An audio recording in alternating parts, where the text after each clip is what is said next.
question to you is this. Did VP Sara directly say her statements to BBM, FL, and the former speaker? Well, the fact na sinabi niya yan in public, Again, Your Honor, definitely may narinig we yun ask ng for a more presidente. responsive answer? Attorney Latok, kindly answer. The answer is actually quite obvious. It's a simple question.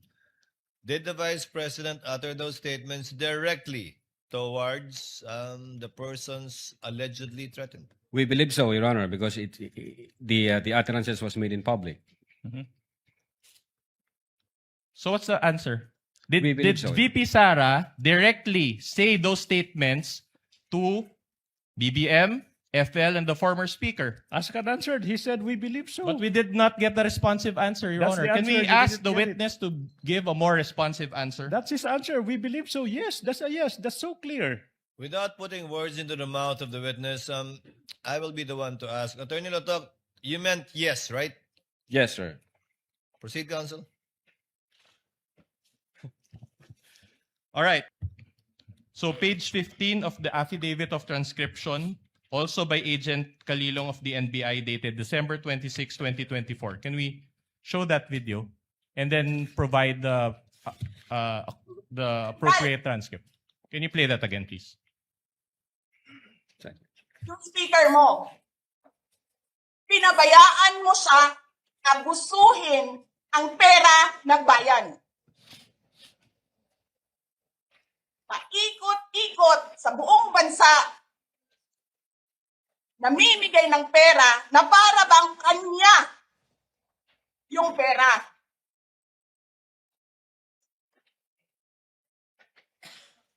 Eh di ba nga, lagi niyong sinasabi separation of powers? Anong trabaho ng legislative branch? Gumawa ng batas.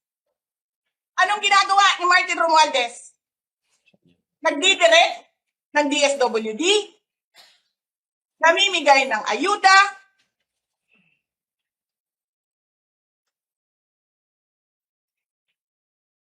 nagsasabi kung anong bibigay, anong ibibigay, anong gagawin, sino ba ang presidente? All right. So my question to you is this. Okay, having watched that video and read the transcript, my question is very simple. Do you know for sure if this statement by the Vice President or any part thereof happened in real life? Well, Your Honor, as I've said, I've answered already.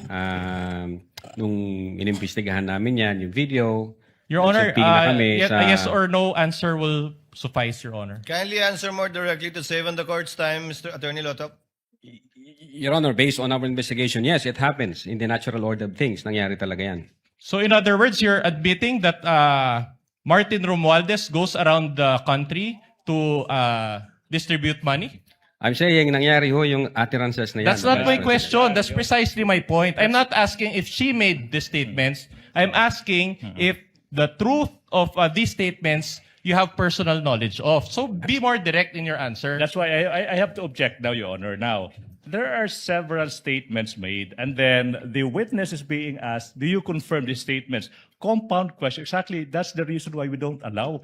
There are so many statements o sinasabi gumawa ng batas. So siguro yung tanong is this happen, did this happen in real life?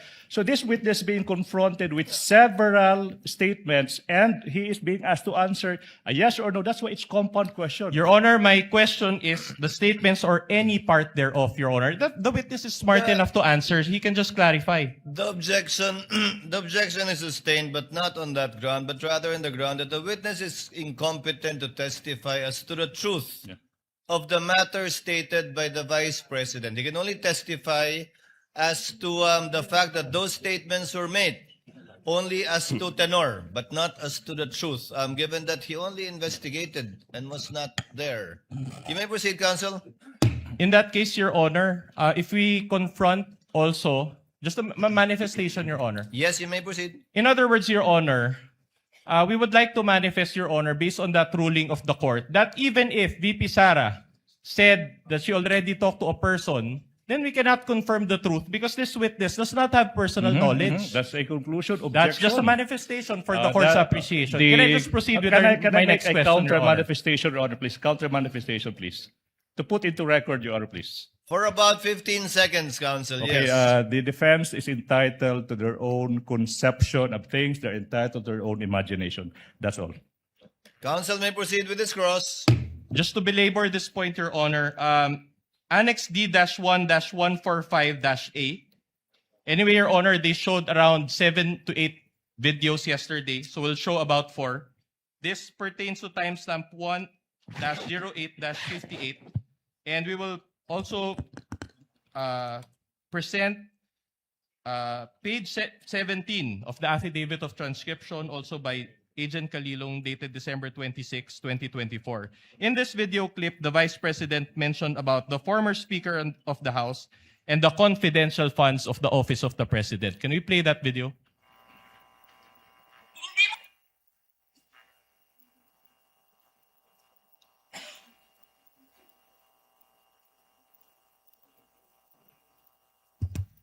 hindi ka nga dumadaan ng contest eh. Kasi wala kang kalaban sa Tacloban. Kasi binibili mo, pinapakidnap mo, hinaharas mo ang mga kalaban mo. Hindi ka dumaan ng contest. Ang alam mo lang, kasi mayaman ka, bibilin ko lahat ng tao ng pera. Ipobriman mong tanan, kwarta na may inyo. There is nothing in you except money. Yan lang. Martin, harapin mo yung katotohanan. Walang senador man, vice president man, president man, walang mabuti sa'yo. Hindi ko nga alam kung mananalo ka pa ngayon sa Tacloban eh. Malamang hindi na. Sinong gusto sa lahat sa buong Pilipinas ang ibalik ka sa Kongreso? Hindi lahat ng tao pupunta yan doon sa Tacloban, mangangampanya yan sa kalaban mo.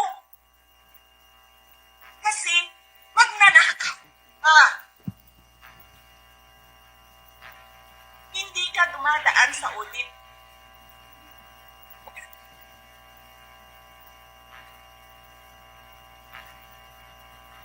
Milyon-milyon, buwan-buwan, certification lang ng congressman. 1 million, 2 million, pirma lang. Alam nyo, bakit alam ko? Kasi may MA din ako. May MA ako sa DepEd, may MA ako sa OBP. Pero sa akin, nire-require ako ng resibo ng COA. Pero alam ko, certification lang ang kailangan. Pero nagko-comply ako. Bigay nyo lahat ng resibo. Pero ikaw, pirma mo lang, hindi mo nga ata pirma yan, pirma lang ng staff mo yan. Milyon-milyon dyan sa Committee on Accounts. Lumalabas ang pera. Pirma nyo lang. Walang nag-audit sa inyo. Sino ang nag-audit ng confidential funds ng Office of the President? Wala.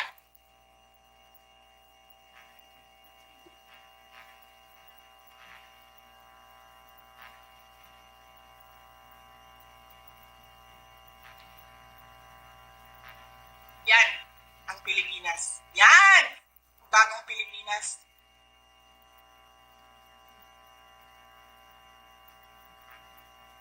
Kriminal ang speaker. Bakit ko nasabi kriminal siya? Basahin niyo yung kaso niya sa United States of America. Okay. Sinungaling, presidente. All right. All right. Again, my question based on this video is very simple. She spoke about Speaker Martin Romualdez as well as the President. Can you confirm or do you know for sure that these statements about Martin Romualdez or the President are true? Okay. Your Honor, I will object on the same ground, and I hope that the presiding officer will do the same ruling. This witness is incompetent. I know what the defense is doing, Your Honor. Objection. Incompetent. This witness is highly incompetent. as to whether he knows whether those statements are in fact What's the ground happening. for the objection? Can we just be informed of the ground for the objection? I just said it. Incompetent. This witness Can we is get the ruling, incompetent. Your Honor? Chair made an earlier ruling already that the witness is incompetent to testify as to the truth of the matter. But since Attorney Lotok, you're a lawyer, I will give it this time to the counsel for the respondents. Kindly respond. Since you're a lawyer, you should know the proper answer to this question. Kindly respond to the question of counsel for respondent. Again, I do not know personally about the factual circumstances. What I know is that she uttered those statements. We're satisfied with that answer, no? Your Honor. One last Proceed, video. counsel. One last video. On page 87 of the Articles of Impeachment, Annex G9, this is timestamp 1-12-43. This is quite a lengthy video, but not as lengthy. But this is our last video, so we beg the court's indulgence. The affidavit of transcription, page 17, also of Agent Park Kalilong, dated December 26, 2024. Are we ready with that video? Your Honor, to save...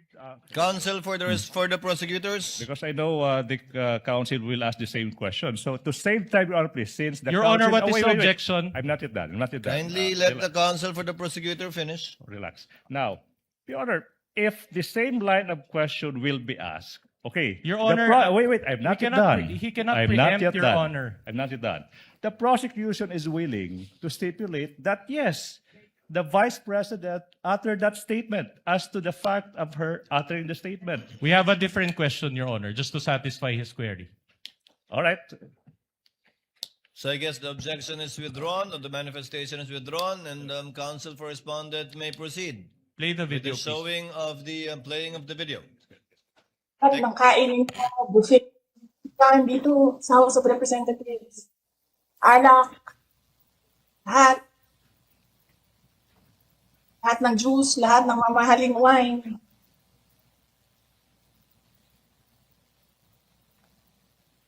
Pero yung taong bayan, na pinamisan ninyo, ng 20 pesos na rice, yung taong bayan na hindi ninyo pinupuntahan sa mga komunidad nila, ano sabi nila? Asin lang, okay na mi, anad naman mi, anak. Ganyan ang bayan natin. Okay na lang kami sa asin. Saan ka nakahanap ng bayan na ang tao, because of their hopelessness, because there is no functioning government, umukay na lang sa asin.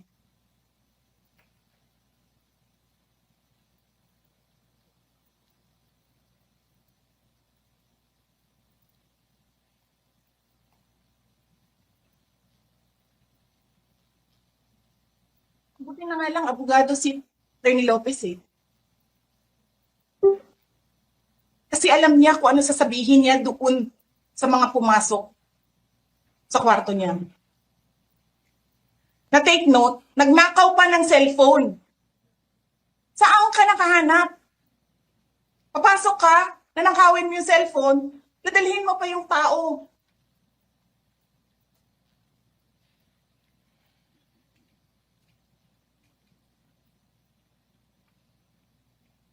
Diba? Princess, you're raising your hand.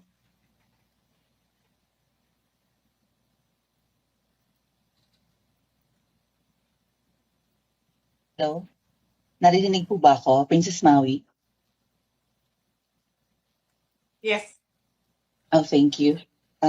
Good morning po, Madam Vice President. Thank you so much nga po pala sa dala niyong hopya nung hearing na pumunta kayo for PRRD. Kami yung nasa likod niyo po, yung tinawag nilang bastos kasi pumalak pa kami because of Congresswoman Cardema. Yan. Thank you, ma'am. Nakakain kami. Ako po ay natatakot kumain ng pagkain doon baka mamaya. Ma'am, mag-iingat po kayo. Nasa teritoryo kayo ng kalaban. Okay lang Nag-aalala po po kami ma'am, kasi sila naman na eh. Sila talaga yung bastos eh. You reap Opo, what you okay. sow. Yeah. Mag-iingat po kayo kasi sa dinami-rami po ng inyong mga pasabog ngayong gabi, it seems like marami po talaga kayong alam about them, no? Dahil sa pagkakasama niyo sa kanila during the campaign and during the 2022 elections.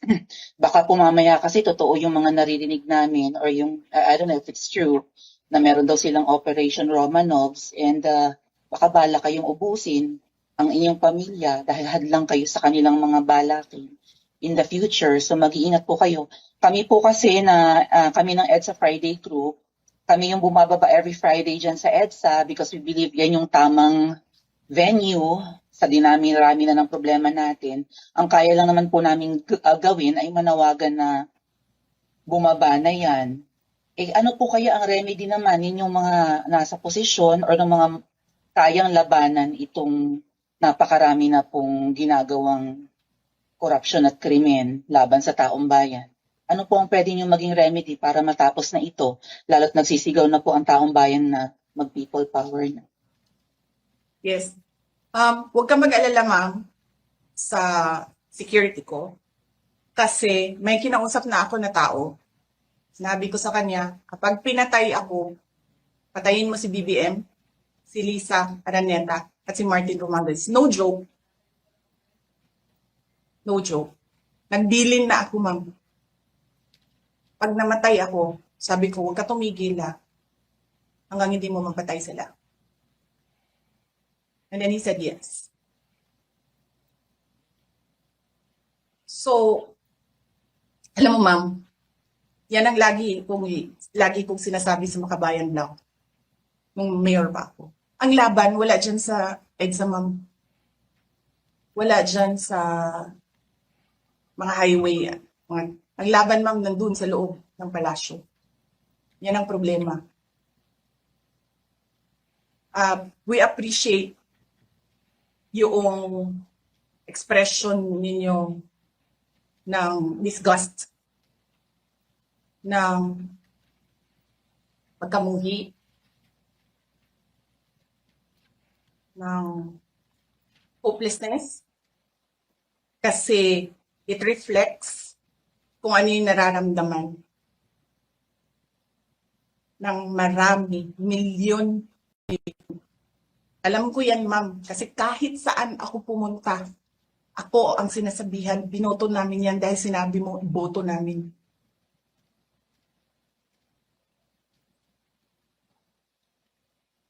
So, yes, ma'am. Maraming salamat sa ginagawa ninyo. Dahil sa ginagawa ninyo, I'm sure nakikita yan ang taong bayan and na-appreciate nila yan. Marami sa ating mga kababayan ang gusto sumali sa inyo. Pero sa sobrang hirap ng buhay ngayon, hindi nila maiwanan yung mga trabaho nila at hanap buhay nila para pumunta sa daan. Bakit sila naghihirap? Bakit? Dahil sa gobyerno. Di ba dapat yung gobyerno natin ang nagpapagaan ng buhay ng tao? Bakit ang gobyerno natin ang nagpapahirap lalo sa tao? Kasi gusto ba nila lagi na lang mahirap ang mga tao para madali mapasunod? May mga lugar kami sa Mindanao na ganyan ang mga politiko. Gusto nila mahirap lahat. Bahugan lang nila ang kwarta. Governor na sila, mayor na sila, congressman na sila. Hanapin niyo, ma'am, yung mga lugar na sobrang hirap sa Mindanao. Tingnan nyo anong gawain ng politiko. Pinapakain lang ng pera ang tao. Binabastos yung kanilang pagkatao dahil wala silang pakialam. Attorney Lotok, she said a lot of statements in that portion of Yes, the sir. video. In fact, that statement included the statement which you investigated, correct? Included in the transcription, sir. Yeah. All right. Now you get the point. My question to you is this. Can you confirm now that the statement she made about BBM FL, and the former speaker and the congressman relating to various acts of corruption are true and happened in real life? As to the existence of that utterances, yes, sir. All right, so you just admitted that the congressmen are all corrupt. As to Okay, the thank you for that. existence Thank you of for that. utterances, Objection. yes, sir. That is a foul side remark. She said The I wasn't counsel the one who is said it, twisting Your Honor. the answer of the witness. If the I may, witness can I was the one who finish? said yes. Counsel Can I for the finish? parties, kindly settle down. Can I finish? The witness said that he confirmed as to the fact that the utterances were made. That's why, Your Honor, I am objecting. Kindly be more specific. Attorney Lotok, you know what's being asked for. Yes, sir. Finish and complete your answer to avoid the misunderstanding. Well, based on our investigation, as to the existence of that utterances, yeah, dahil may mga pieces of evidence kami. But whether or not nangyari yan, wala ho akong personal knowledge, sir. All right. In the same way, you also do not have personal knowledge that VP Sara contracted an assassin, correct? Your Honor, the video dated November 26, 2024, the Vice President reiterated. it's and in answerable by fact, yes or there no, Your was- Honor. How can he be? He is answering. How can he be? Counsels, kindly settle down. This is not a college debate. Attorney Lotok, the question was simple. Kindly answer the question directly. Yes, sir. You That do not it- have personal knowledge. That utterances made by the Vice President that she contracted a person, I do believe that, sir, because of the pieces of evidence that we've gathered, sir. No, I'm not asking whether or not she said those statements. I'm asking if you have personal knowledge based on this that the Vice President really contracted an assassin. Ask and Or, answer. sorry, a person. Objection. Ask and answer. Witness time will around. answer. Based on our investigation, Your Honor, we do believe that the Vice Attorney President... Lotok, the question was, do you have personal knowledge? As to the fact of the utterances, and then when the Vice President reiterated that in Attorney November Lotok, you're a 26, smart yes, sir. man. Just answer the question. Do you have personal knowledge? You said that as to the other parts, you do not have personal knowledge. But now, my question to you is as to the part whether VP Sara talked to that person about BBM and FL and the speaker, do you have personal knowledge or not? Pwede ko pong explain, Your Honor. No, please? just answer the question, yes or no. Your Honor, I Attorney, think Attorney Lotok, this is not the first time you attended a trial. I'm sure counsel for the prosecutors and redirect will be able to clarify whatever you want to clarify. But in the meantime, answer the question of counsel for the respondent. Yeah. We do believe that the Vice President had contracted, but I don't have personal knowledge. Kung personal knowledge ang gusto niyong malaman. Pero we do believe based on the evidence that we've gathered and based on our investigation. Thank you may for proceed, that counsel. admission. All right. The press con was broadcasted to the general public, correct? Social media, sir, yes. In other words, everybody listening to it could hear the statements made by VP Sara. We believe so, sir, yes. Are you aware that the Vice President is a lawyer? Yes, sir, of course. That he has, of course, a law degree and passed the bar exams? Yes, sir. With a first attempt and with a rating of 80%, are you aware of this? I heard it in the news, sir. Oh, she has a higher grade than most of the lawyers here. But are you aware that she also worked as a objection, court attorney? relevance, Your Honor. Relevance. Objection, Counsel for the relevance. respondent, kindly avoid those Yes. We will comply, Your disparaging Honor. statements, given that there are a lot of lawyers here and you don't know what their grades are. We will comply, Your Honor. So my question to you is this. If she was serious about her alleged plan involving BBM, FL, and the former speaker, does it make sense for her that she would publicly announce this to the general public? If you know. I don't know that, Your Honor. All right. In fact, you showed in your direct examination, you also showed portions of the October 18 press con, correct? Yes, sir. And that press con was also done in general, before the general public, correct? I believe so, sir. All right. Based on your investigation or your experience as an investigator, kapag may balak bang patayin ng isang tao, sinasabi ba nila yung plano nila sa general public? Well, kapag may grave threat, sir, naririnig yun ng ibang tao. Alright, my more important question to you is this. Did VP Sara directly say her statements to BBM, FL, and the former speaker? Well, the fact na sinabi niya yan in public, Again, Your Honor, definitely, may narinig we yun ask ng for a more presidente. responsive answer? Attorney That's the Lato, kindly answer. The answer is actually quite obvious. It's a simple question. Did the Vice President utter those statements directly towards the persons allegedly threatened? We believe so, Your Honor, because the utterances was made in public. So what's the answer? Did We believe so. VP Sara directly say those statements to BBM, FL, and the former speaker? Asked and answered. He said, we believe so. But we did not get a responsive answer, Your That's Honor. the Can we answer. You ask didn't the get it. witness to give a more responsive answer? That's his answer. We believe so. Yes, that's a yes. That's so clear. Without putting words into the mouth of the witness, I will be the one to ask. Attorney Lato, you meant yes, right? Yes, sir. Proceed, counsel. Kami ang boses ng masa, hindi natatakot. Katotohanan lang, di kami nalulunod. Walang bahid ng sismis, lahat ay totoo. Kahit sino ka pa, pag mali ka babanatan ka. Walang pinipiling kulay, wala kaming kinikilingan. Basta para sa bayan, kami lalaban.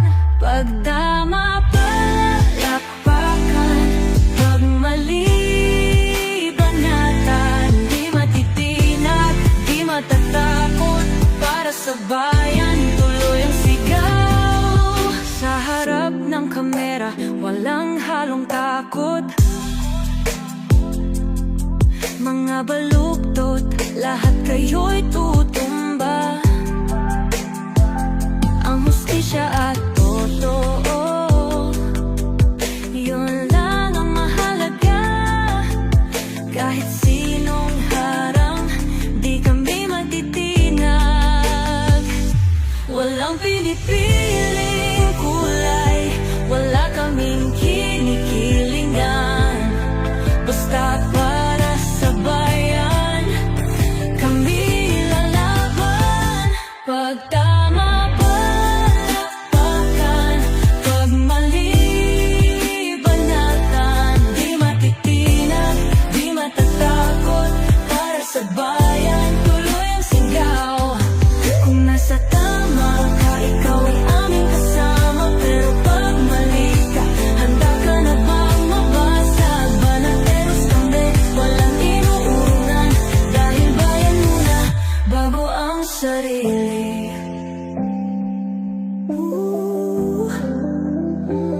Bago ang sarili.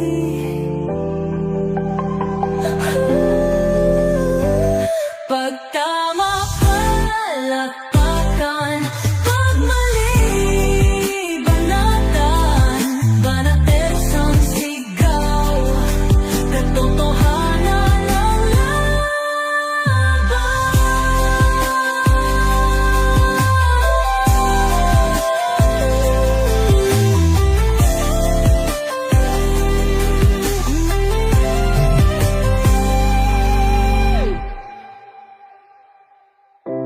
Sa harap